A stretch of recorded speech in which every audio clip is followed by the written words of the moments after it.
Critical Hit, a Major Spoilers podcast. Thank you so much for downloading and checking us out this week. We are down on Haunted Island, Rodrigo, and I think something's about to happen. Yes. I believe you guys were actually on your way from Haunted Island to the outskirts of Mohan Garden. Yep.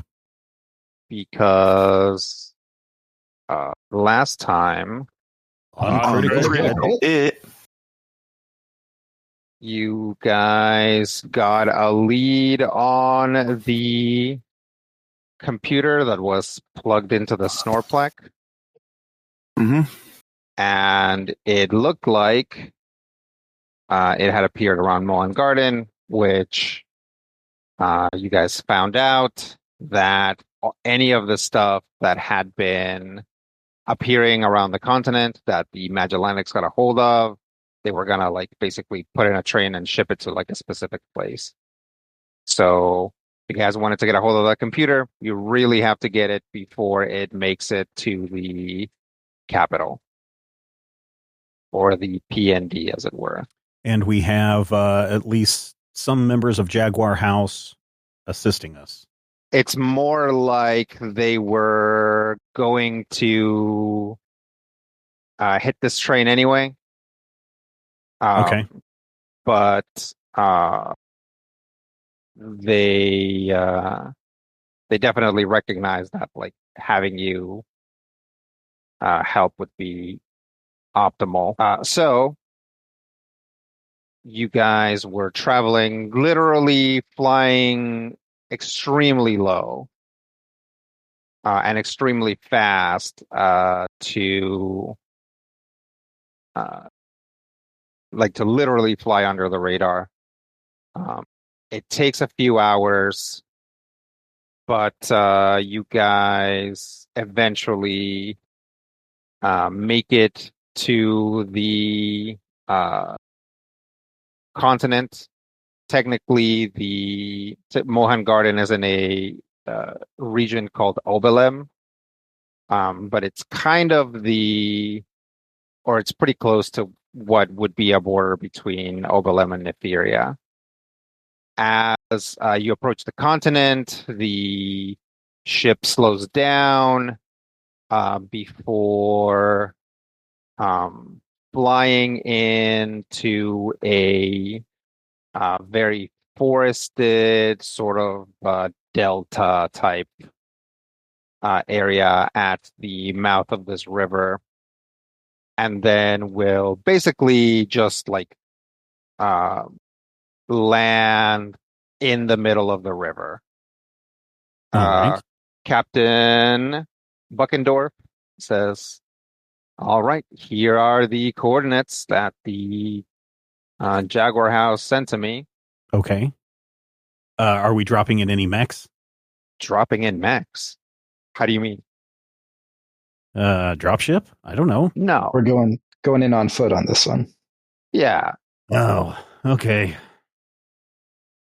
No, it takes like hours to prepare your mechs. Like minimum, it takes hours. And then we have to have a window so that they don't get shut down on orbit.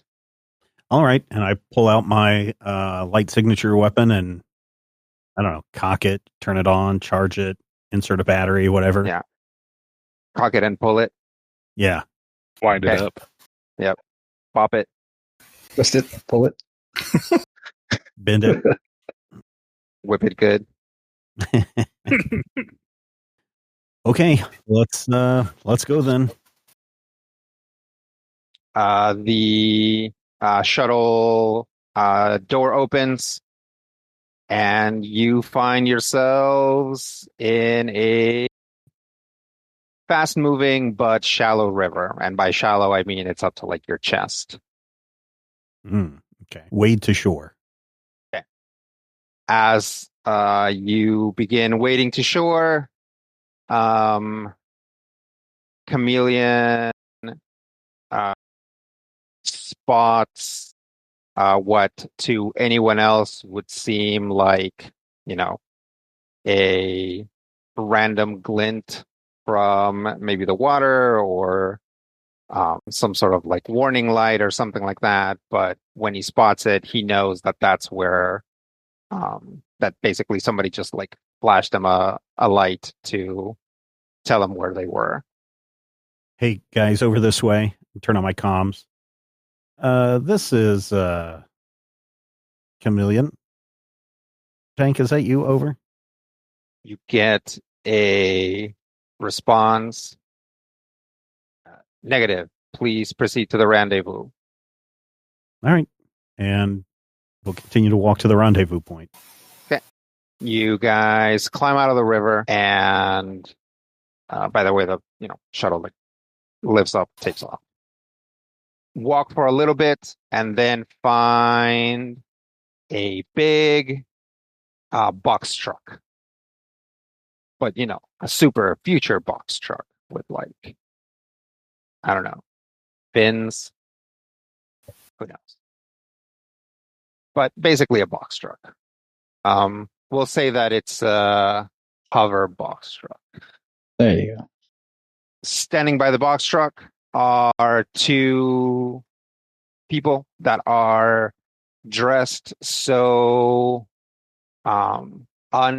inconspicuously that here, standing by this truck, it becomes conspicuously clear that they're Jaguar House operatives. When you guys sort of emerge through the foliage, they nod to you and motion for you to get in the truck. Also over by them, there's like, I don't know, like 100 boxes of maybe 2 or 3 different sizes. Okay. We're not loading all those. We are. All right. All right. No. Get in. We're climbing in the back. Yep. All right. Hop in. Yeah. All right. So you guys hop in. At which point they bring what essentially looks like a piece of like fence, like I don't know, it's like a grate. It's like a big grate that's basically the size of the inside of the truck. Like the dimensions are like like the X and Y axis of the truck compartment.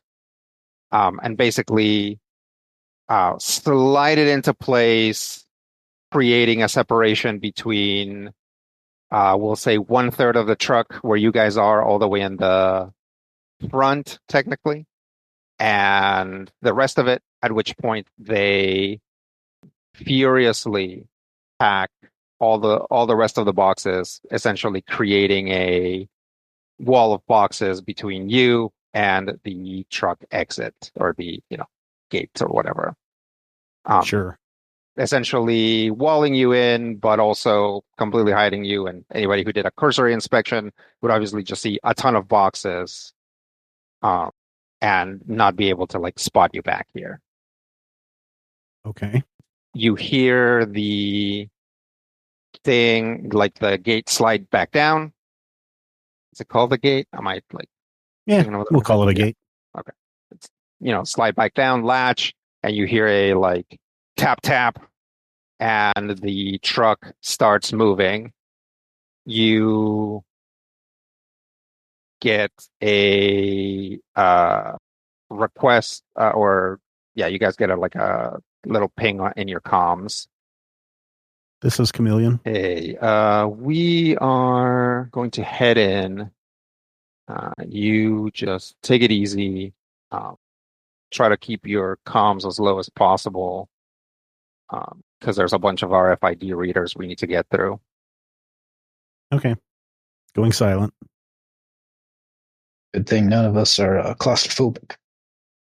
I'll go ahead and turn my comm off too. Has this been a maneuver that that Chameleon has been involved in before? You've never been the thing being transported, but yes. Okay. All right. Usually you're one of the people like loading the boxes up. Sure. Yeah. All right. So I'll share that information with them. We've done this a lot.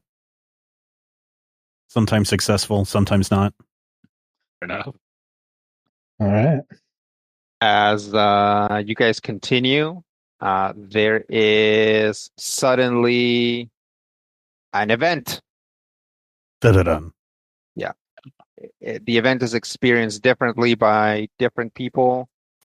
Dr. Bees and Tucson basically get like a ping that something in their like whatever device they use uh basically just try to like brute force its way in.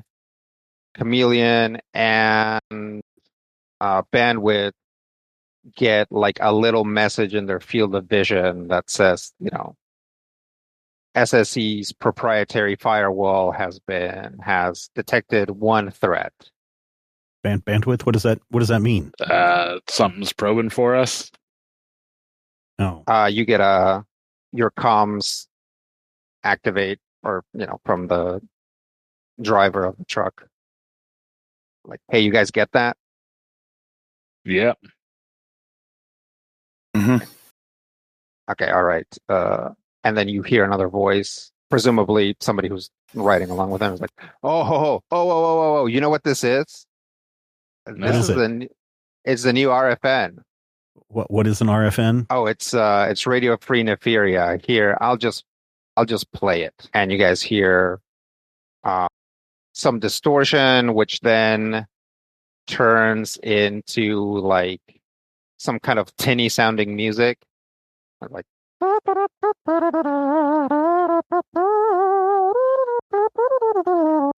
it cuts out, and then you hear a voice. It sounds like a woman, and there's kind of also like kind of a fan noise in the back, not like a constant like whir, but like a kind of thing. And she says, "Hello, hopefuls. This is your favorite pirate DJ Cosmo Memory, coming to you deep from beneath a pile of laundry in your grandma's apartment. Today, I want to talk about the many social failures of the Magellanic Authority. Did you know that when the Magellanics took over, they tried to start a new calendar? Yeah, nobody remembers that because it failed before it was even implemented. According to some files we found, the team tasked with implementation kept missing its deadlines because they themselves had switched to the new calendar. The incompetence. Do you remember New Imperial? The made-up language the Magellanics wanted everyone to learn? Old-timers will remember this one. Heard you guys had to learn it when you were kids. Here's the thing, though. Learning a new language is hard, so the Magellanic Command, which is incompetent, never fully learned it, and it eventually fell by the wayside. Good news, though. Your grandpa knows a language nobody else speaks or will ever speak again. Now, you might think that the Magellanics successfully implemented the stellan as a currency, but to that I say three things. One, they didn't. The stellan is just the old empire's coin with a new name. Two, in removing fractional units, they made everything more awkward. Hello, street food vendor. Is this meal 5650? No, it's 5,650 stellans. That seems unnecessarily complicated.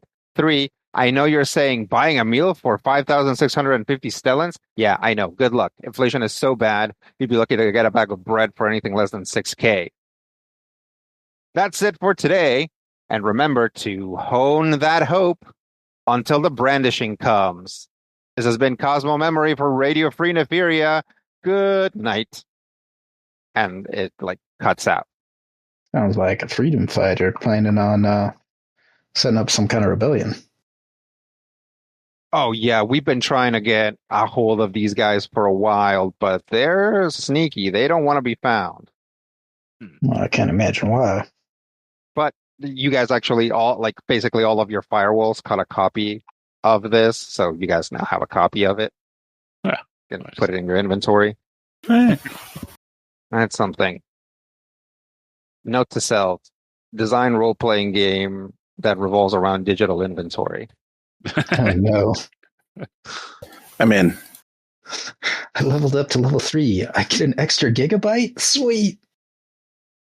Oh, what is it called? Have you guys ever heard of Fathomless Gears? Brian. The name rings a bell, but I can. So it's by tell the you- Interpoint Station guy. And basically, it's a game where you're mechs and you dive down to the bottom of the ocean to catch eldritch horror fish. But the way that it's set up is you set up where in your mech everything is, including like the capsule where you are, and like enemies, and you roll about where you hit them and where they hit you, so they can like specifically hit systems and maybe even just like get lucky and hit where you are and kill you. Anyway, just like it's kind of it's like an inventory management from Resident Evil, except you die if you don't flip your shotgun the right way. Amazing. Sorry, just complete derailment there. But you guys continue driving. Do you guys say anything while you're on your way? So, is there any You guys- protocol we should be aware of for these missions? Yes, Chameleon. Don't get killed. Don't get caught. All right. Strike first, strike hard. How are we infiltrating this train? Are we just rolling up and jumping on board, or are we going to try to sneak on? That sounds like a question for the guys up front. I guess we'll find out at some point. Guys up front, this is Chameleon. Are we being deposited on the train, or are we pulling up alongside and jumping on? No. We're gonna get you somewhere and get you prepped. Roger that. Oh, that's better. So you guys drive for a bit longer, and eventually you hear or maybe feel a big sort of garage door or like hangar door opening. Then you start driving again for just a second, to get inside wherever it came, and then the door starts to close, at which point you hear the gate for the truck open and slowly start to see bits of the outside as some boxes are furiously removed from where you are before they jump on and pull the gate out, letting you back out. Thanks for the ride. Yep, no problem. Jump out. As you jump out, you realize that you are, in fact, in just a big garage. You could probably easily have like maybe 12 cars in here and still have enough space to walk around. There are only two vehicles here. The truck that you came in and an entirely identical truck to it, which is now being furiously loaded with boxes. As you guys walk around a little bit, you also notice that there's two other Jaguar operatives doing something to the windshield of the truck you came in with. You realize that they basically like pop it off, run over, and install it on the other truck, which apparently didn't have a windshield. You can surmise that this is because the like RFID thing that they maybe need to get past checkpoints is installed into the windshield. So rather than try to uninstall that, they just take off the whole windshield, presumably because there's some like what do I want to say? Anti-tampering? Yeah, anti-tampering, thing going on. One second. From off over there, you hear, "Hey, loser, get over here," which Chameleon immediately recognizes as Tank's voice. I look around. I don't see any losers here, dude. Have you looked in the mirror recently? Oh, that's a good one. That is a good one. Yeah, I thought you'd appreciate that. What do you got for us? Tank walks over to you. Once again, Tank is a young, handsome guy. He is tall, but so are you guys, so that must not be very impressive. But he is pretty built. He's not like super buff or whatever, but broad chest, thick arms and legs, good solid shoulders. He is dressed in a hoodie and jeans, he says, we've got somebody over at the train station. They're going to find us a way in. And we're just going to run in, get into the train car, and find your thing, plus a couple other things that we're looking for. And then as soon as we get to the first stop, we're going to pop out and then walk to another rendezvous point. We're trying to get in without them realizing we're on board the train then. That's right. We do not have the sort of firepower for this mission that it would require to, I guess, not be smears on the ground if they spot us. Yeah, I wouldn't want to try to do this without a frame or two to back us up if we were going to do it that way. Yeah, no, this isn't, I don't know if you're aware of this, but this isn't just any train. We're trying to get on the Worm here. I take it that's some sort of military train then? No, it's just this like super extra huge train, but the Magellanics tend to hire like outside security for it. We have like some people in the house have this theory that that's the only reason for this train is so that the Magellanics can keep these people on the payroll all the time. But I mean, it is a big train. So, okay, first off, we can't go in with you looking like this. You look like a really strange group of assassins with your little hard suits. So let's get you some plain clothes. You can keep your guns. He leads you to where there are basically, you know, those like big giant like laundry hampers that they have like in, you know, big industrial operations or like prisons. Mm-hmm. Yep. You know, the same thing in the United States. It's just like, here's a ton of clothes that you guys can like pick out. Let's take a moment to talk about fashion in the Imperial Corps, especially for the working class. So, you can assume that most things that are available to us today in modern day US would be roughly available with like some important distinctions. The Magellanic Authority and the Magellanic Empire are very segregated both by quote unquote race and class. So working class people are basically kept from wearing anything but working class clothes. And what that means is that they tend to be pretty plain clothes, except for the fact that a lot of them have some like kind of piping built in. It kind of looks like a radiator, usually along the sides on the back. And that's like literally for cooling.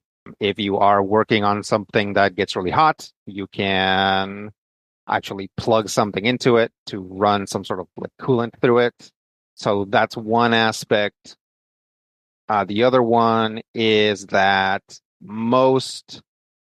certainly most like outerwear, like coats and, you know, if you're wearing like thicker pants or whatever, are going to be pretty close to one size fits all with like, you know, some like major sizes or like, you know, so like, you know, maybe there's like a small to medium, a large-ish, and like if you're like a very large, then you maybe get another one, but probably not. What that means is that a lot of clothing has sleeves that are like retractable and have straps to get like the correct size on you. And same thing with pants. They have like an adjustable cinch aside from potentially a belt loop or suspenders or whatever to reduce the size of the waist. And same thing, the legs have like straps at the bottom, which, when you put it all together, if you think about, basically what Tank is wearing, he's wearing some jeans with some cool straps at the bottom and a hoodie that has like strap on his forearms and like some like wiggly cooling stuff down the back and the sides, like under his armpits, and a hoodie that probably comes up a little bit around the neck before the hoodie, as opposed to like the hoodie being like directly built into like the base of the neck. It actually, the neck comes up a little bit because there's also some cooling that can be run through there. It's all like his stuff is all like gray, like he's got like, kind of washed out jeans and a gray hoodie, but there are many colors available to you, anywhere from gray, darker gray, navy, khaki, and brown. Guess I'll go for khaki. I would imagine it's not too much different from what I currently wear, but I'll change into something that makes me look like whatever janitorial class would wear. Okay. Yeah, you can get like some overalls and a coat. Yeah. Also, for here specifically, they mostly have like skull caps and beanies. If you were maybe out in the fields, they would probably have like hats with brims on them, including like they actually have like ball caps. But again, they all tend to be in like very muted colors because like it's kind of like enforced fashion. Like people in higher rungs can wear whatever they want. So yeah, Chameleon can get like maybe some overalls, and a coat as like the main outerwear, and like some like sunglasses. Yeah. And then maybe a beanie. Yeah. I just know that the upper echelons pay no attention to janitorial class, and so I can get about unseen and unheard fairly easily. We'll grab just a gray ensemble and beanie. Okay. Yeah, I think I'll pretty much follow suit. Just kind of watch what other people are putting on and just more or less try to pick similar stuff to blend in. I guess I'll go for khaki, and I'm looking for something that makes me look like a mechanic. You can actually find some like big bib overalls too. Oh, good. So that'll definitely get you there. And so you can have like a long sleeve kind of wool adjacent shirt with some big bib overalls, and then like, a beanie or something, or you can like potentially throw like a coat with a hood over that. Are the clothes, do they look well used, or they look like they just came off of I don't know, they've been recently cleaned? They look used. Okay. They look clean, like they're clean, but they're definitely worn. Some, like a few things have holes in them, but that's pretty rare. They're like generally in good condition, but very clearly have been used and washed before. Well, if this one is missing grease, I'll find some to apply. Well, there's actually plenty around because apparently cars come in and out of this garage all the time. Okay. Once your key is reduced all the way to low key, Tank says, all right, we are going to head through here. And he like projects a little map from his device. We're just going to move through here, down these back alleys, and then around here, we should either run into our operative or see a message from him. And then we'll know how we should go about infiltrating the train. Okay. Lead the way. Tank turns around, goes over to the door. Not the big hangar door, just like a regular person door. Walks out. Tucks his hands into the pockets of his hoodie and starts kind of, like not super fast, but like hustling down the street. Yeah, same. Head down. As far as our equipment that we've got with us, we were able to keep our weapons, Yes. but not our like hard suits. How about the rest of our gear? Depends. If it's something that you could reasonably keep in a pocket, you can keep it. If it's too big, then no. So if you have like an additional robot arm, can't bring that. Okay. But like, like trauma patches or whatever, Yep. anti-photon visor, Yep. handheld printer, sure. The handheld printer turns out is not quite handheld, but it does have a strap, and there is like it's not unreasonable for like a mechanic to have a handheld printer, so you can carry that without too many problems. You guys follow Tank as you move through the back streets. It's a ways. You guys are walking for a good while before he kind of stops you and like peeks around a corner. If you guys peek around the corner, you see a lady who is dressed in, again, sort of like just like a big navy coat and jeans and boots and gloves.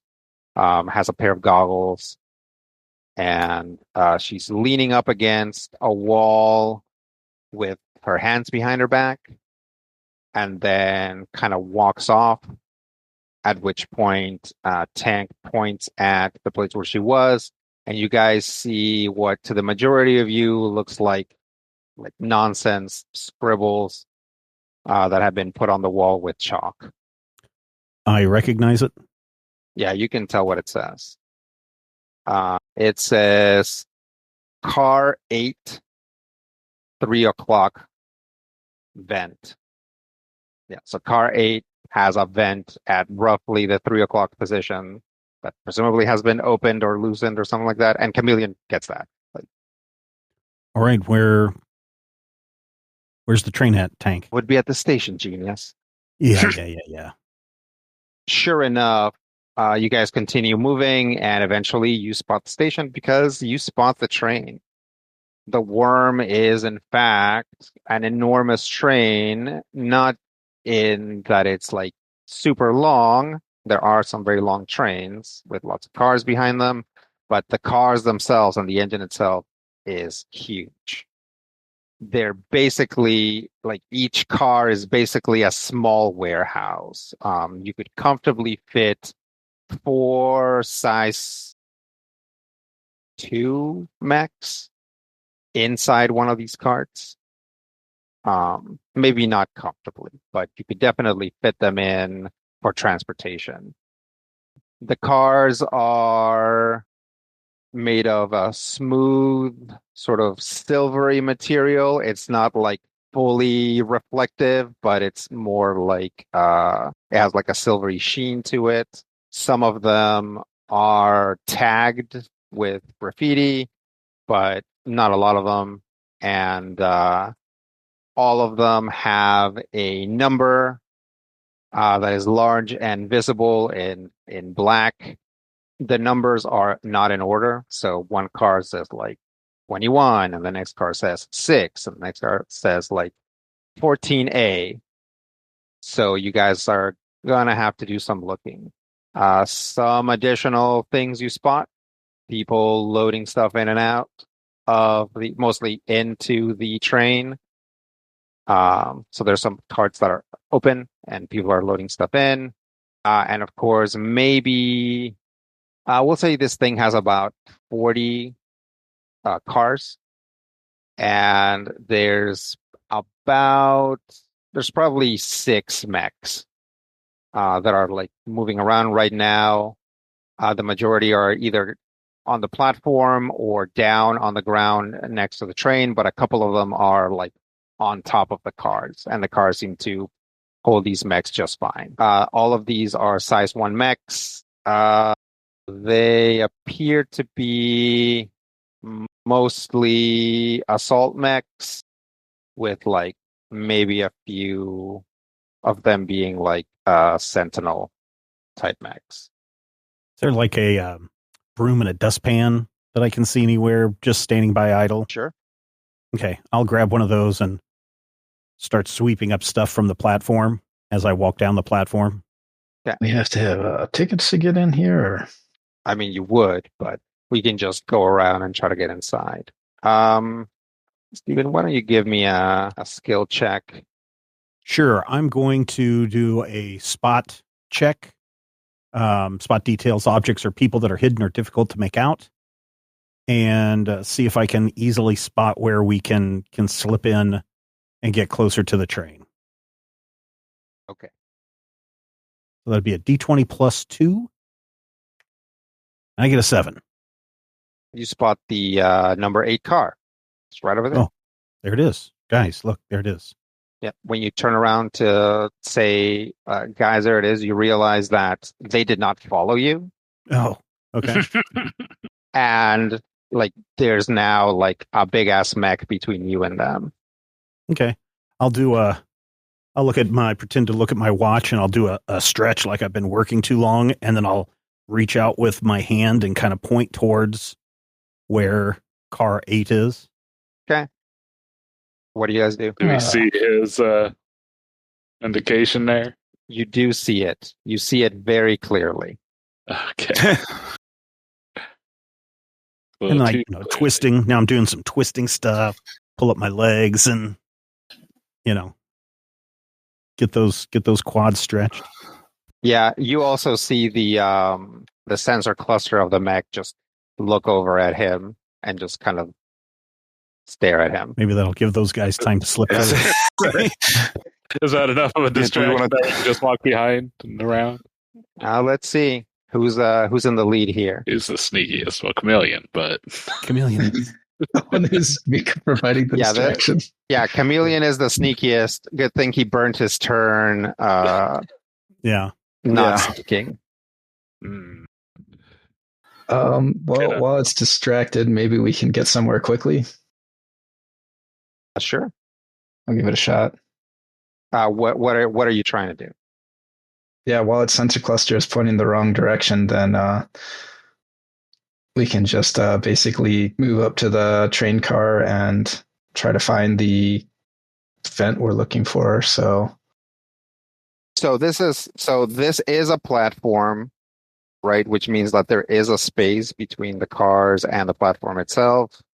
If you wanted to like kind of walk along the platform, like along the bottom next to the platform, you could try and do that. But again, the focus here isn't like not doing it quietly so much as doing it before that mech notices you.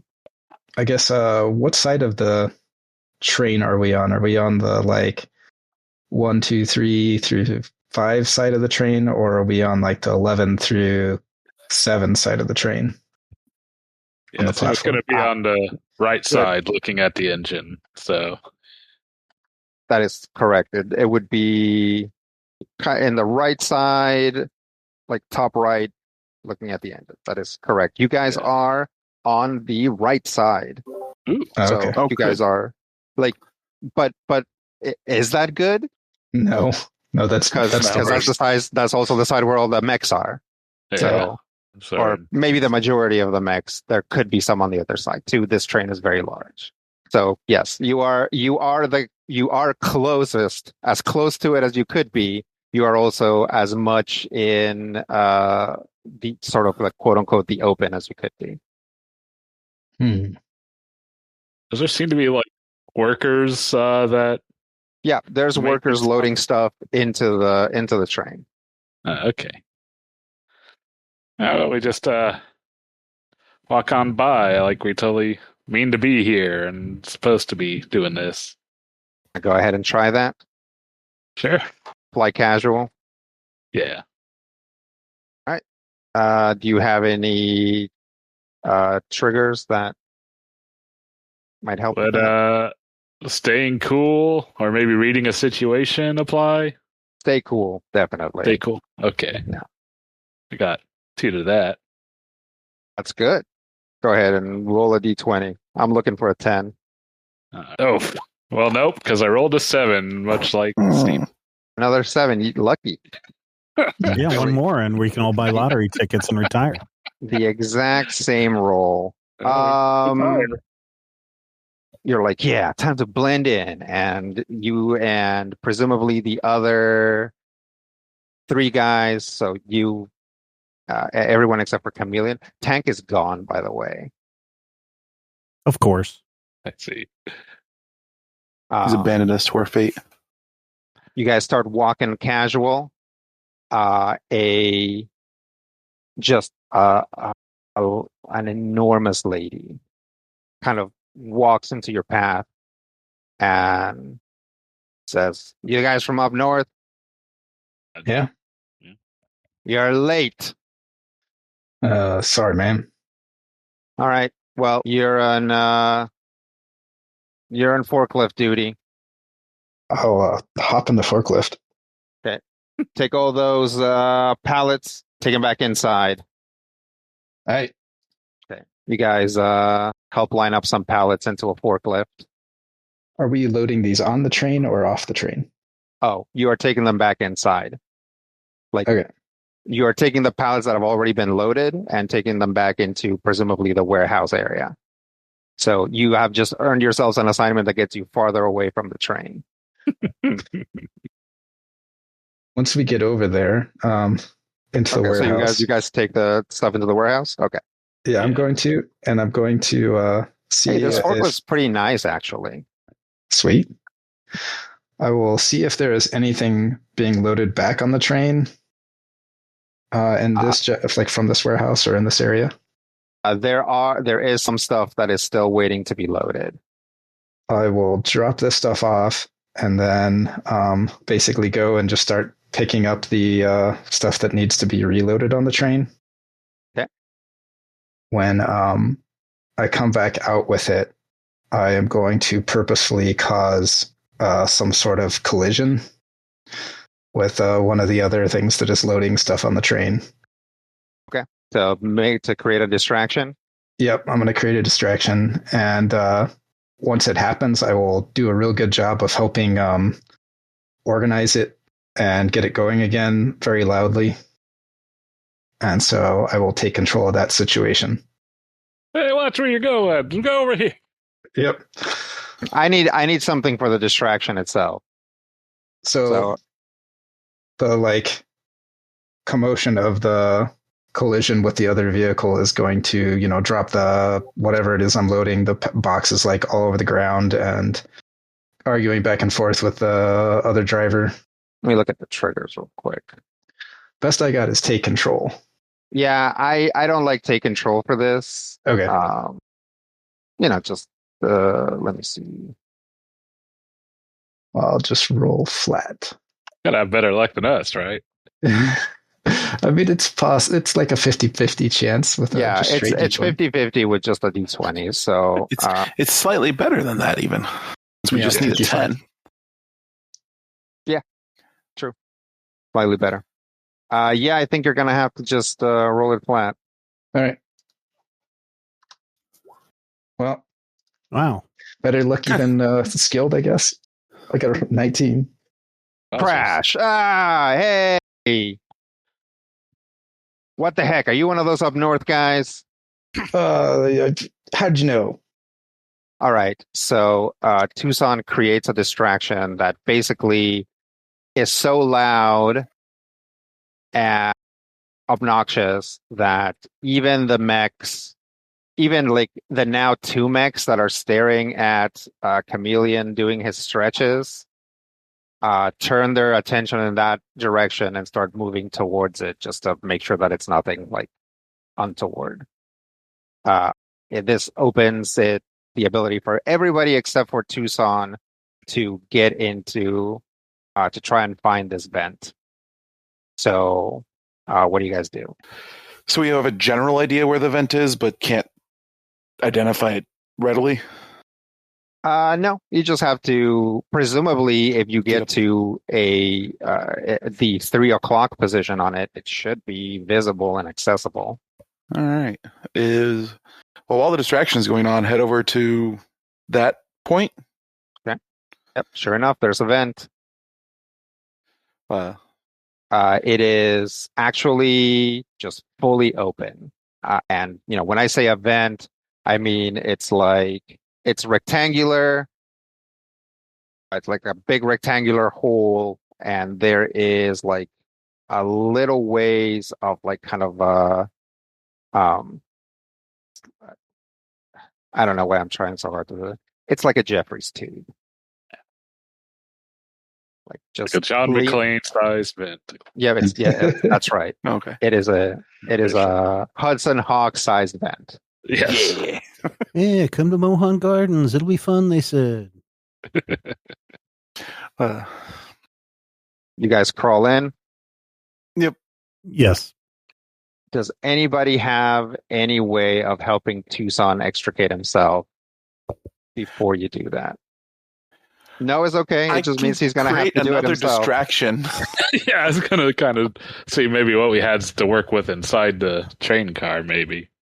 Okay. I mean, I can do that before we get into the train car. I can probably blow something up.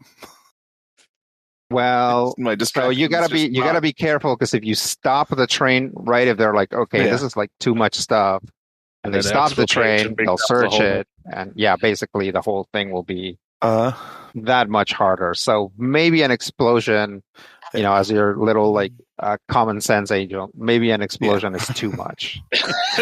Yeah, that's why I've been quiet the entire time. Like, I could do this.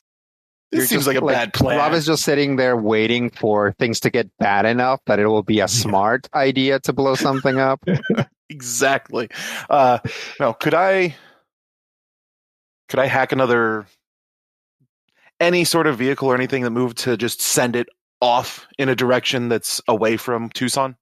Absolutely. You actually have your pick of things to hack. There are you can't hack the mechs because they're like kind of like hard coded, or whatever. Like they have like actual like ICE type protocols to keep people out, and that would be very dangerous. But all of the workers are networked, like all of their devices are networked, and the loading equipment. So there's like a couple forklifts and like a scissor lift. Those are all networked and can be remotely operated, assuming that you can hack them properly. There's also things like emergency lights. Like, again, you have like access to like all of those networks can be accessed remotely if you have a way of finding access to it. Plus, potentially something else you might come up with. All right. Hack into the network and just send a. Yeah, Brian? I was going to say, is there just like any unattended object that maybe you could just have kind of roll off topple onto another set of tracks away from this train that like someone just left it idle and didn't park it and it just happened to roll off there? Is that a reasonable? Sure. All right. What specifically would you like to move into another set of tracks? Forklift. Okay. So, give me Woo! All right. That's a 14. Nice. So forklift springs to life and begins rolling towards another set of tracks. Everybody that has gathered, or half of the people that have gathered around this forklift and are like trying to figure out what the heck happened. They're like facing the right way to see the other forklift sort of like slowly start to make its way towards the tracks, and kind of have like a collective moment of like, what is that? Oh no. And then like, sure enough, like a bunch of people are running towards that forklift now, giving Tucson an opening to slide under the platform or off of the platform and into that vent. Yep. Yeah, reach out a hand to drag Tucson in. Okay. All right. You guys are now inside this train car. Again, it is very large. It's like a small warehouse. It's tall. There's stuff mostly stacked up against the walls, but there's basically clusters of things along the center as well, essentially creating two walkways on either side of the clusters in the center, with obviously the ability to walk back and forth between the clusters. There's all kinds of crates. There's all kinds of large metal containers. You can see pretty much everything here in this cart appears to be very recently packed stuff. You can tell because it has some tape over it, and the tape looks pretty much pristine. And it's mostly taped to show what it is and show where the opening is. It's not taped shut, but also because tape, has to be basic. If you tamper with it, it becomes very obvious. So yeah, you would imagine most of the stuff in this cart was packed up today and brought straight over, which tracks with what you're looking for. Also, Tank is here. Oh, hey, Tank. Okay, took you long enough. Yeah. So what are you guys looking for? Or a computer hard drive or some such. Yeah, I'll pull up the actual schematics that I've put together and show him. All right. Well, better get to looking. I suggest, and he pulls out a, basically a pocket knife and, holds it in towards you guys in general. I suggest that you cut down and off of the tape. You should be able to lift it up. All right. Sure. I mean, they're going to know we were here eventually, but the longer they take to figure it out, the farther away we'll be. So we quadrant this off, and each of us search the section. Okay. Yeah, probably now would be a good time to spot something again. Sure. Start poking around. Okay, all right. And get a 14. Okay. Yeah, you spot something as you are getting ready to open up a box. You spot a sensor. Oh, guys, here's a sensor. It doesn't seem to have been triggered yet, but it does seem to be some sort of proximity thing, and it's basically just pointed straight out. So it's looking at this box that you were about to get into it. So as long as you don't move the box or walk in front of between the sensor and the box, it should be okay. And you would imagine by looking at its size and everything, and there's probably anywhere from 4 more of these to 100 more of these throughout the train. Boy. Yeah, I point this out to both Dr. Bees and to Bandwidth. Yeah, give Bandwidth the side eye, assuming he's a bit better at this than I am. Am I? Well, toss up, honestly. Yeah. I'm just trying to think here. So is it going to be more of a... Would an interruption of signal be bad, or signals it's bad? An interruption of signal would be bad. You don't know if it would immediately raise an alarm, but certainly anybody who goes, let me check the sensors in this card. Oh, they're all off. Yeah. Right. It would either be immediately bad or bad within the next few minutes. So, if you're trying to do something, you would have to possibly spoof a signal in some way. Okay. So it is transmitting, but it is not. It will do an alarm basically if it detects. Yeah. When there's disruption. Okay. All right. Yeah. In that case, yeah, that's probably what I'll try to work on is try to mimic and broadcast signals from these devices, and then maybe someone can If I can do that, then someone else can maybe disable them. Okay. What are you thinking? Do you have a trigger for this? Invent or create? It's more of a hacker fix situation, I think. In that case, maybe Dr. Bees? You don't have hack? Okay. No, I don't. I guess it was a toss-up. Yep. Yeah, we'll spend a few moments back and forth on figuring out how to deal with this and determine which of us is going to be better at each of the portions of this problem. And Okay. Dr. Bees will start hacking. Okay. Go for it. 20. Nice. All right. Yeah, this is pretty easy. You just need to basically tell it that the right, like the beam hasn't been interrupted, while somebody basically takes the sensor and like just turns it, like maybe points it at the ground or whatever. You recalibrate it and then you reconnect it so that now, like basically slowly you guys get all the sensors to just kind of point at the wall or point at the ground so that they, don't point at you guys and you're able to like move around freely. As you're doing this, though, the train starts moving. These trains, is there like a good bit of noise when they move, or are these like pretty quiet future trains? There is some noise when they move because this is like a gigundous train. And it does run on tracks. It probably does use some sort of like magnetic kind of a thing so that it's not constantly making contact with the tracks. But it definitely, being inside of it, there's definitely this like sort of like loud hum that happens as it starts moving.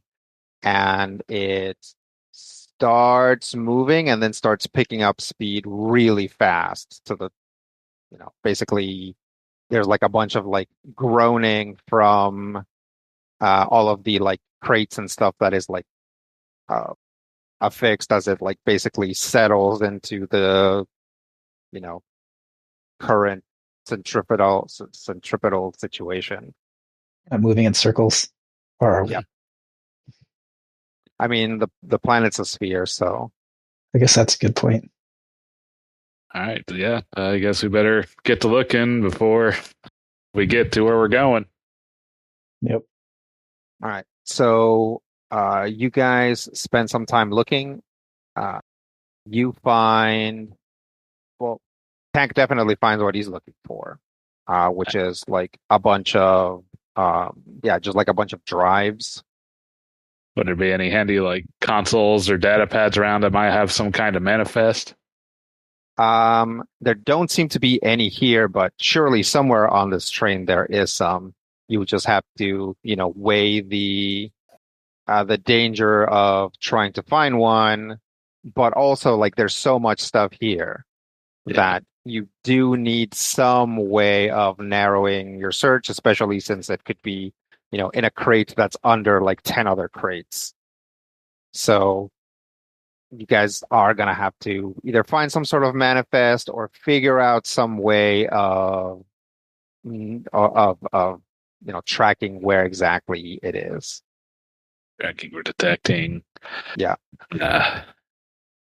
Well, I mean, I would love the idea of maybe locating a manifest to Chameleon to see if that's something he would want to risk doing.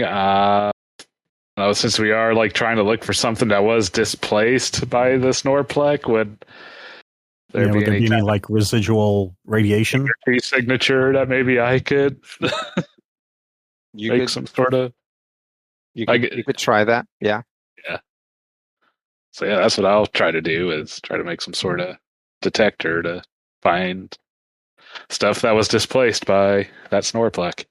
Okay. And try to get our own energy signatures filtered out of that. Yeah, that's important. Okay. You want to try invent or create? Yes. Okay. Go ahead. Right. Nope. Shoot. 9. Man. Okay. By 1. Is there Too an much assist? interference. Is there an assist in this game? Not really. Okay. There is a way to push rolls. Yeah. So you roll once to achieve your goal and stick with the result, except if you want to push it. An unsuccessful skill check doesn't necessarily equate to outright failure, but it does mean that you have failed to accomplish your goal. If you do fail a check, you cannot attempt the same activity again unless the narrative circumstances have changed, e.g. time has passed, you have new gear, blah, blah, blah, or you push it. And that's in bold. So pushing it is like a system term. As long as a skill check isn't risky, which is also a system term, you can make a second attempt to achieve the goal of a failed skill check in the same circumstances. This is called pushing it. However, if you do this, the skill check immediately becomes risky, and we'll get to what that is. If the situation is already risky, you can't push it further unless the GM allows it, in which case skill check becomes heroic. A heroic check can never be pushed further. So before you roll a skill check, the GM can decide that the action you're attempting is difficult or risky, or both. A difficult roll is harder than usual and adds a +1 difficulty. A risky roll has a clear and obvious complications, even on a success. For example, if a pilot is trying to sneak into a heavily guarded facility, the GM might decide the roll is risky. Even if the pilot manages to sneak in, they're likely to have limited time to sneak out. When rolling a risky skill check, a character always suffers the consequences or a lesser version of them on any result under 20. A risky check still succeeds, and usually on a 10+, but the character suffers consequences anyway. If an action is so hard that success seems outlandish, the GM can also make it heroic. A heroic roll is only successful on a 20.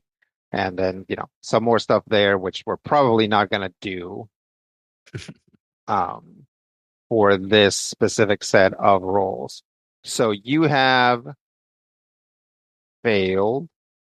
You can basically try to push it, at which point you're going to get a reduced version. If you succeed, you'll get a reduced version of what I was going to hit you with, but also succeed in potentially pinpointing where the computer is. Or you can basically just take some consequences and call it good, I guess. I mean, I'll kind of put it to the group. It's like, I could maybe try to push the signal. That could potentially get picked up by all the sensors here, but what do y'all think? Should I go for it or hold off? Yeah. We're talking about there being manifest around, possibly just on a different car, maybe? Or would that just be somewhere else in this car? Hey, Tank, do you have a manifest? Nope. I think it'd be in a different car, probably. All right. Yeah, it'll be in one of the staff cars, certainly. Which may also involve staff. Yeah. It would definitely involve staff. Also, as you move between cars, make sure the mechs on top don't spot you. Do we have any... We have some money on us, or do we not? You can, sure. My impression of the Magellanics here is that there's quite a bit of corruption going on, isn't there not? Oh, yeah. I could try going on the staff car and seeing if I could buy what we need. Maybe make up some story about how your supervisor lost their copy of the manifest and need it. Yep. See if we can get a hold of someone else's to make a copy. So I don't know which we think is less risky. We could try that and see if we can get anyone to bite. That might be an easier route at this point. Okay. Ugh. See how well I remember my childhood, and I'll to get to another car. Are we gonna have to climb out the top and walk along the surface or something, or is there doors between adjoining trains? So there is a door, and there is a little kind of soft plastic passage, right? Because it has to be flexible. Okay. So some accordion fabric or something. Yep, exactly. It is translucent, so you can see people moving through it, but not so transparent that you can clearly spot details between it. You can basically see a silhouette moving through. There is no like code or anything. You can just open the door to the little passageway. All right. I will hope the next car over is a staff car. You move through. Are there windows in the doors? No. No. Okay. You Shot. move through and find yourself in another warehouse car. Bummer. Maybe try. Well, I'll keep going and see if I can find one on the other side of the warehouse cars. You go 1, that's a warehouse car. 2, that's a warehouse car, and then 3 away. It opens up, and it is not a warehouse car. You appear to be walking into a kitchen. There's no one immediately in this kitchen, but the car continues forward. Well, let's go in the right direction. Hope they don't panic because I'm gone too long. All right, I'll keep going. Okay. You open that, and still within the same cart, you come out to a dining room.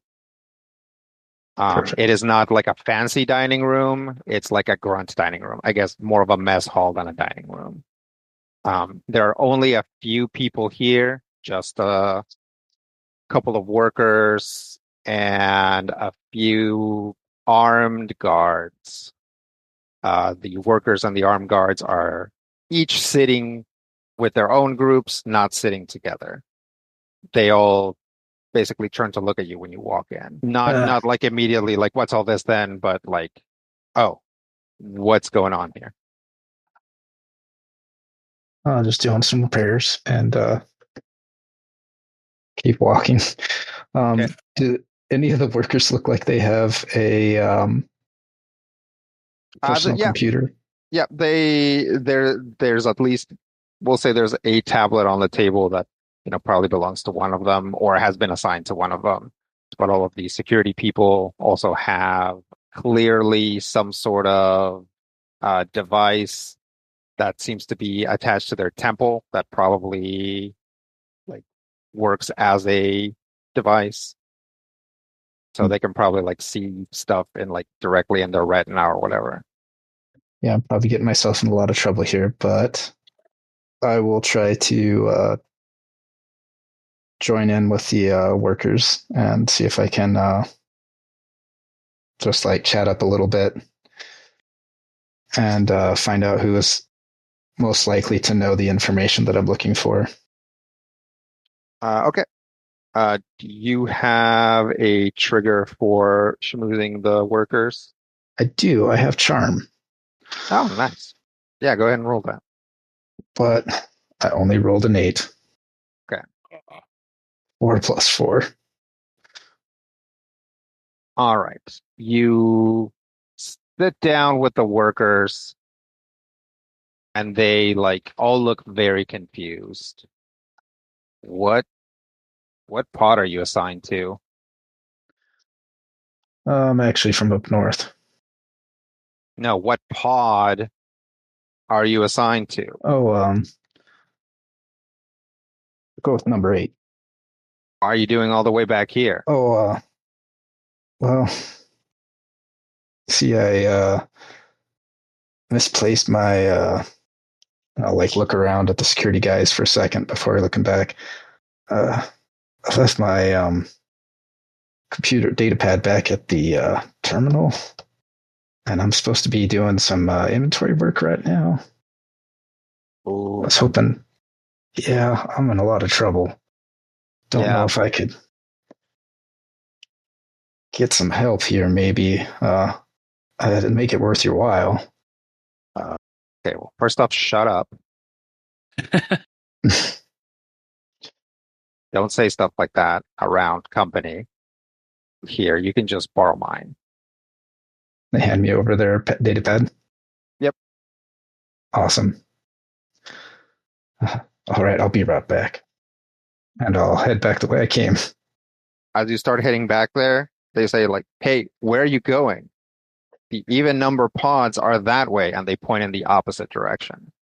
Oh, right. Like, give a little nod and head the wrong way. Well, the way they pointed out.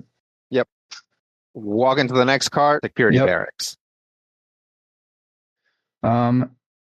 As I am going between cars, the like accordion folds, is there any way out on top or on the sides of the car from there before I go into the next car? So yes, there is a way to like basically roll it back, but that cannot be done safely while the train is moving. If you're asking me, is there a way? Well, like, of course there's a way. You can like cut a hole in it and climb up, but there's no like easy way to get out of it without damaging it. Yeah, there's no way to get out of it without damaging it and potentially make it untraversable after that, which, Yeah. could be good or could be bad. And Tank said something about there being mechs on the surface of the train. Yep. Yeah, you saw them earlier. They can just walk around the top of the train, so presumably they just do that. Yeah. Like they just ride along to prevent, attacks from mech brigands, I guess. Exactly what we're doing here. Yeah. I mean, it's almost like this is some sort of like minor setup for some future mission where maybe someone will attack a train that has to be large enough to let mechs be on top of it. Yep. I could either head forward and basically waste some time and pretend that I've done the job I needed to do and then head back, or I could try to escape to the surface of the train and try to test my luck there. You could look at the manifest and see if you can find the part you're looking for, and then walk back and give the data pad back. Yeah, I think I'll just like hang out here in between the two cars for a bit, try to find what I'm looking for, download it to my own. Actually, yeah, I'll just like basically download their program into my own system. You activate it and you kind of hastily copy, basically, yeah, like kind of clone the data pad onto your own system. Yep. Since it's, it's open and in like, access mode or whatever. Okay. You have a manifest plus a bunch of other files. I'm trying to decide if it would be a good idea to just send that as a signal over to my partners in crime, but I don't know how well the security is here electronically. Yeah, it might be better to just do it in person. Okay. In short range, certainly, yeah. Yeah. Otherwise you would have to engage like the train's communication system to do it. Or, send it to outer space and then have like them send it back, which would also potentially get it noticed. I will wait a relevant seeming amount of time and then head back in. Okay. As you're waiting, you get a message. Oh, is it on my data pad or theirs? Theirs. Okay. What's the message? It is, hey, I'm about to take my break. How about you bring that booty over here?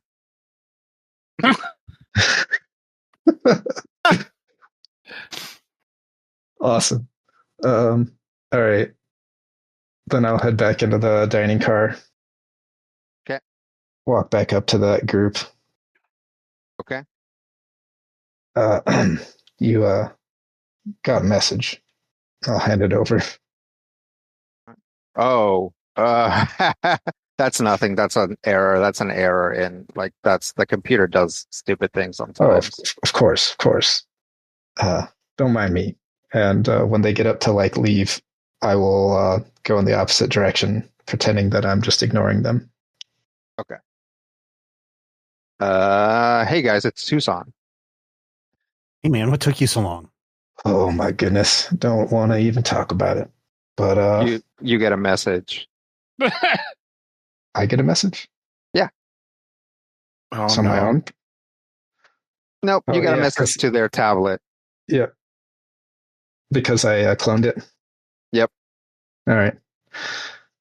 It says, "Hey, don't send messages across cars because it always engages the system and they can track that." Dodged a bullet there. No, you didn't. Uh-oh. Oh, no. You just received that message. Crap. Lacrosse colors. Yep. Oh no. Oh, we got a problem. Here, real quick. Let's get this data out of here, and then I need to get this off my pad. Not on airplane mode. Yep. Okay. I will You're put able it to on find you're able to find the manifest, and you can narrow it down to like a couple stacks of boxes. Just pass them out. Investigate Throw those open. boxes. Hey, okay, so you guys spend some time looking through the boxes. Hey, Tucson. Mhm. Your tablet clone just got put in administrator mode. Yeah. Once we find the area of the boxes that we think it's in, I'm gonna delete that clone off of my Okay. pad. Okay. You delete it, Just at which throw point, it out the train. well, no, it's like cloned onto. Oh, you mean like throw out his like Yeah, throw device? his data plan. Yeah. Okay. Well, that's what we need to do. That works for me. Are you gonna throw it, like crawl out of the vent and like throw it onto the tracks or whatever? Yeah.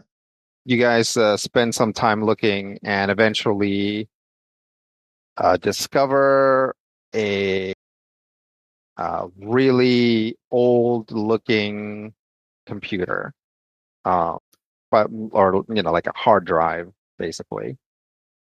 An IBM 5100? Well, I mean, it would. Thank you, Rob. It's the super future, but so it would pale in comparison, or rather, computers now would pale in comparison to it, but to you guys, it seems really old. So an IBM 51000. I mean, What a Whichever piece of way. junk. It's like an Alienware gaming computer, is what it is. Actually, since I guess it was put in by the army. It wasn't put in by the steel thatch. If it was, it could be a gaming computer, but yeah, no, this is just like a really old, pretty secure kind of army issue, like hard drive that's just meant to attempt to interact directly with the Snorplek. It doesn't have a monitor or anything. You'd have to basically plug it into something to actually view whatever's inside it. Well, this is definitely what we came for, though. Yeah, Sounds like. Yeah. it's the most likely thing that's here, since you guys were not able to get Snorplek readings. This is the most likely thing. That works. So now how are we Then getting how out do of we here? get off? Yeah. We're waiting for the next stop, and then we climb out with it. Do we need to start mingling with the normal crews so they don't find us? I mean, maybe we just, I don't know. I think that's a bad idea. Okay. But do we I want also to, think that we probably shouldn't stay in this car. do we want to return the sensors to the original position or leave them as is? After we leave this car, return them to their original position. You have to do it We- manually. Yeah. Yeah, we physically moved them while we were in this car. Okay. Well, yeah. Put them back. Okay, you guys put them back. Yep. All right. Well, it's a process, as you might recall. There's a bunch of them. So, Dr. Bees and Bandwidth start the process of putting all the sensors back. At which point, the door opens and somebody walks in. Critical Hit is a production of Major Spoilers Entertainment, LLC, and is produced and edited by me, Stephen Schleicher. If you have thoughts, questions, comments, ideas, drop us an email at podcast@majorspoilers.com. If you want to discuss Critical Hit with other Critical Hit fans, be sure to join the Major Spoilers Discord. You can join it for free. There's a link in the show notes. Get into that Critical Hit channel. Talk to your heart's content.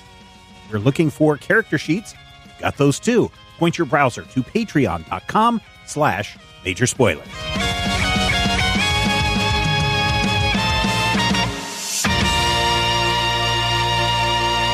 This podcast is copyright 2026 by Major Spoilers Entertainment, LLC.